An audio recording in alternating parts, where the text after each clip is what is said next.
భారత్ పాకిస్తాన్ మధ్య యుద్ధంలో మొదటి దాడి ఎప్పుడు జరుగుతుందో, దానిలో పాకిస్తాన్ పరిస్థితి ఎలా ఉంటుందో కాలమే నిర్ణయిస్తుంది. కానీ యుద్ధానికి ముందు పాకిస్తాన్ను ఆర్థికంగా ఎలా కూల్చివేయాలో భారతే నిర్ణయిస్తుంది. ఎందుకంటే గత వారం టర్కీ పాకిస్తాన్ నుండి దూరమైంది. ఇప్పుడు దాని మిత్రదేశమైన అజర్బైజాన్ కూడా పాకిస్తాన్కు మద్దతు ఇవ్వడానికి సిద్ధంగా లేదు. ఇప్పటికే ప్రపంచ దేశాల ముందు ఒంటరిగా మిగిలిపోయిన పాకిస్తాన్ చేతిలో గిన్నె పట్టుకుని పదే పదే IMF సహాయం కోసం వేడుకుంటున్నా వాళ్లకు విరుద్ధంగా జరుగుతుంది. అదేంటి అంటే భారత సైన్యానికి స్వేచ్ఛ ఇవ్వగానే పాకిస్తాన్కు సహాయంగా ఎవ్వరూ నిలబడడం లేదు. ఇలాంటి టైంలో వాళ్లపై మన పట్టును కఠినతరం చేయడానికి భారత్ ఇప్పుడు వారి నౌకలను నిషేధించడానికి మొదటి అడుగు ముందుకు వేసింది. దీనివల్ల పాకిస్తాన్ వ్యాపార నౌకలు కూడా భారత ఓడరేవులకు రాలేవు. దీనర్థం పాకిస్తాన్ భారతదేశ వాయు మార్గాలను ఉపయోగించి బంగ్లాదేశ్ లాంటి తన బలమైన భాగస్వామిని సంప్రదించలేదు. అలాగే భారతదేశ వాయు మార్గాలు మరియు ఓడరేవులను ఉపయోగించి తన వాణిజ్యాన్ని నిర్వహించలేదు. అలా ఇప్పటి నుండి భారత్ ముందు లొంగిపోవడం తప్ప పాకిస్తాన్కు వేరే ఆప్షనే లేదు. ఎందుకంటే భారతదేశం వారిపై చాలా ఆలోచనాత్మకంగా చర్యలు తీసుకుంటుంది. అలాగే భారతదేశం ఇప్పటికే వారి పక్కన ఉన్న తాలిబాన్లను తన వైపు తిప్పుకుంది.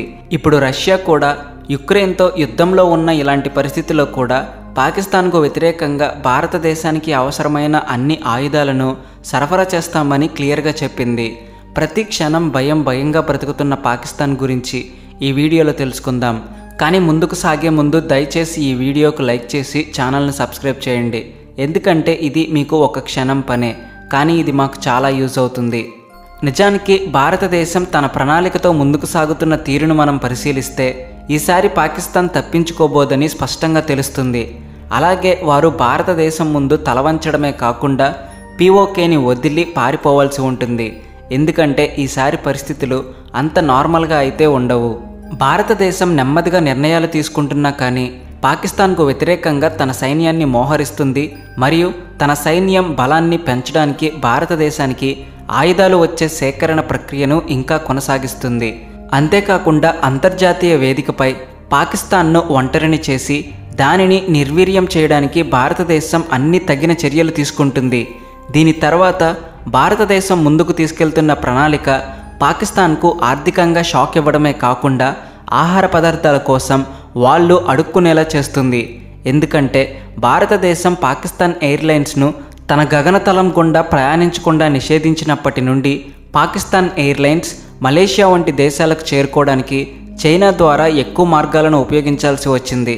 పాకిస్తాన్ విమానయాన సంస్థలకు చైనా ద్వారా వెళ్లే ఈ కొత్త మార్గంలో కూడా 2 లేదా 3 రెట్లు ఎక్కువ ఖర్చవుతుంది.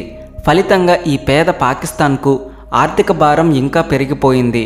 అదే సమయంలో ఒకవైపు భారత సైన్యం పాకిస్తాన్కు వ్యతిరేకంగా సైనిక సన్నాహాలు చేస్తుంది. మరోవైపు పాకిస్తాన్పై ఈ ఆర్థిక భారాన్ని తగ్గించుకునే ముందు పాకిస్తాన్పై ఆర్థిక భారాన్ని మరింత పెంచడానికి చర్యలు తీసుకోవడానికి భారతదేశం ఇంకా సిద్ధమైంది. నిజానికి భారత్ పాక్ వ్యాపార నౌకలను కూడా ఆపడానికి సిద్ధమవుతుందని నివేదికలు వస్తున్నాయి. అవును ఫ్రెండ్స్, 1971లో పాకిస్తాన్ను మోకరిల్లేలా చేయడానికి ఇందిరాగాంధీ పాకిస్తాన్ కోసం ఆపివేసిన అదే సేవలను ఇప్పుడు మోడీ కూడా ఆపబోతున్నారు. పాకిస్తాన్కు షిప్పింగ్ లైన్లు మరియు పోస్టల్ సేవలను నిలిపివేయడాన్ని భారత ప్రభుత్వం తీవ్రంగా పరిశీలిస్తుందని కొన్ని వర్గాలు తెలిపాయి. ఇప్పటికే పాకిస్తాన్కు అన్ని రకాల సౌకర్యాలను నిలిపివేయడం ద్వారా వారిని ఓడించడానికి భారతదేశం ఇప్పటికే సన్నాహాలు ప్రారంభించిందని మేము నమ్ముతున్నాము. ప్రస్తుతం భారతదేశం మరియు పాకిస్తాన్ మధ్య ప్రత్యక్ష వాణిజ్యం పరిమితమైనప్పటికీ భారతదేశం నుండి 3వ దేశాల ద్వారా పాకిస్తాన్కు వచ్చే వస్తువులు కూడా ఇప్పుడు ఆగిపోతాయనే వాస్తవాన్ని బట్టి పాకిస్తాన్ ఇబ్బందులు ఎంత పెరుగుతాయో అంచనా వేయొచ్చు. నిజానికి భారతదేశంలోని గుజరాత్ మరియు ముంబై ఓడరేవులను పాకిస్తాన్ గుండా వెళ్లే కంటైనర్ల కోసం ఉపయోగిస్తారు. వాటిని ఇప్పుడు మూసేయవచ్చు. కొన్నిసార్లు భారతదేశం నుండి మందులు, రసాయనాలు, వస్త్రాలు వంటి అనేక ముఖ్యమైన ఉత్పత్తులను పాకిస్తాన్కు పంపేవారు. వాటిని ఇప్పుడు వారు పొందలేరు.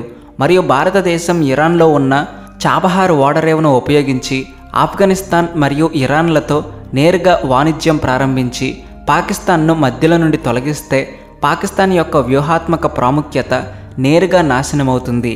ఎందుకంటే ఇప్పటికే భారతదేశం నుండి ఆఫ్ఘనిస్తాన్కు మరియు ఆఫ్ఘనిస్తాన్ నుండి భారతదేశానికి నేరుగా పాకిస్తాన్ ద్వారా వస్తువులను మోసుకెళ్లే ట్రక్కుల కదలిక నిరంతరం జరుగుతుంది.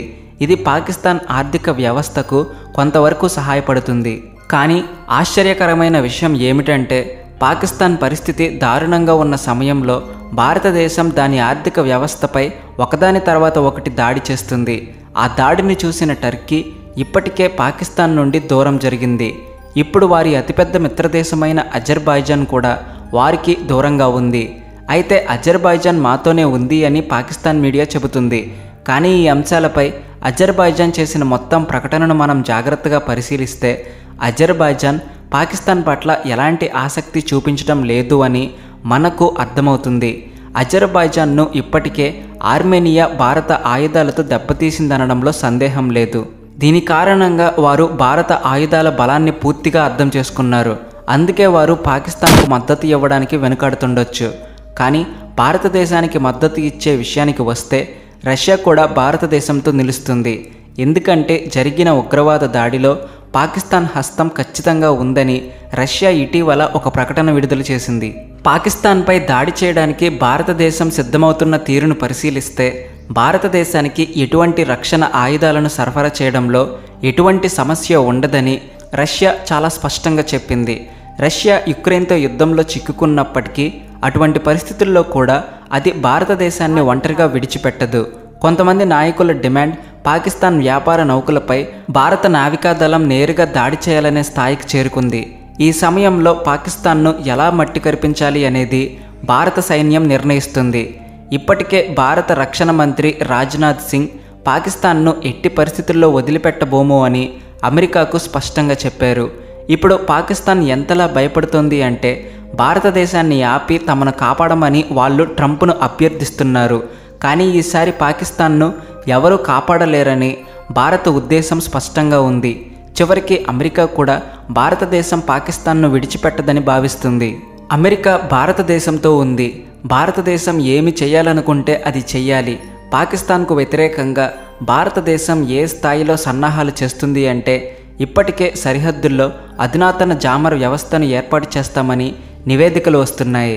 పాకిస్తాన్ సైనిక విమానాల ఎలక్ట్రానిక్ వ్యవస్థను పూర్తిగా అడ్డుకుంటుందని, దానితో శాటిలైట్తో దాని సంబంధాన్ని కోల్పోవడం వల్ల అది దాని మార్గాన్ని కోల్పోతుంది. మీరు చూస్తున్న ఈ చిత్రంలో ఇక్కడ ఎక్స్క్లూజివ్ ఎకనామికల్ జోన్లో పాకిస్తాన్ తన నావికా దళాన్ని తీసుకువచ్చి 2 రోజులు ఇక్కడ నుండి నిరంతరం కాల్పులు జరుపుతూనే ఉంటామని చెప్పి భారతదేశాన్ని బెదిరించింది. భారతదేశం కూడా సరే పర్వాలేదు, ఆ తర్వాత భారతదేశం కూడా 4 నావికాదళ నౌకలను వారి ముందు ఉంచి మేము కూడా నిరంతరం కాల్పులు జరుపుతామని చెప్పింది. దీని తర్వాత పాకిస్తాన్ స్వయంగా వెనక్కి తగ్గాల్సి వచ్చింది. మిగతా వారందరూ భారతదేశం తీసుకున్న చర్యలతో మీరు ఏకీభవిస్తారా? దయచేసి మీ అభిప్రాయాన్ని కామెంట్ రూపంలో తెలియజేయండి. అలాగే ఈ వీడియోను లైక్ చేసి మీ స్నేహితులతో పంచుకోండి. తద్వారా వారు కూడా సమాచారాన్ని పొందగలరు. ఇలాంటి మరిన్ని విజ్ఞానవంతమైన వీడియోలను చూడడానికి దయచేసి మా ఛానల్ని సబ్స్క్రైబ్ చేసుకుని పక్కనే ఉన్న బెల్ ఐకాన్ను ప్రెస్ చేయండి. Thanks for watching. Please like and share.